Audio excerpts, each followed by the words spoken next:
Hello guys, তোমরা সবাই কেমন আছো? আশা করি তোমরা সবাই খুব ভালো আছো। আজকে আমি তোমাদের সাথে শেয়ার করব রিঠা মাছের ডিমের রেসিপি।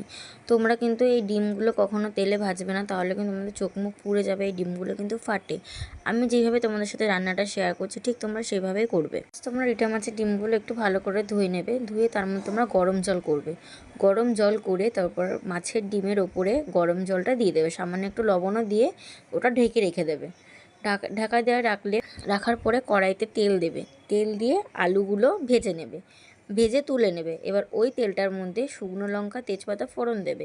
ফোড়ন দিয়ে পেঁয়াজ কুচি দেবে। পেঁয়াজ কুচিটা সুন্দর করে ভাজা হয়ে গেলে ওর মধ্যে আদা রসুন পেঁয়াজ বাটা দেবে। এবার ওর মধ্যে হলুদের গুঁড়ো, জিরের গুঁড়ো, লঙ্কার গুঁড়ো, ধনে গুঁড়ো, লবণ, চিনি, সামান্য একটু জল দিয়ে মশলাটা ভালো করে কষিয়ে নেবে। কষানো হয়ে গেলে এবার তোমরা পরিমাণ মতন ওর মধ্যে জল দেবে। জল দিয়ে যখন দেখবে আলুটা সেদ্ধ হয়ে গেছে, তার মধ্যে ওই গরম জল থেকে ডিমটাকে তুলে ওই ঝোলের মধ্যে দেবে। দিয়ে ঢেকে দেবে। ঢেকে দিয়ে 5 থেকে 10 মিনিট ওটা ঢাকা থাকবে। ঢাকা থেকে যখন দেখবে যে আলু টালু আরও সেদ্ধ হয়ে গেছে, ডিমটাও সেদ্ধ হয়ে গেছে, নামানোর আগে একটু গরম মশলার গুঁড়ো ছিটিয়ে দেবে। ছিটিয়ে নামিয়ে দেবে। তাহলেই রেডি তোমাদের রিঠা মাছের ডিমের রেসিপি। যদি আমার এই রেসিপিটা ভালো লেগে থাকে তাহলে তোমরা লাইক কমেন্ট করো।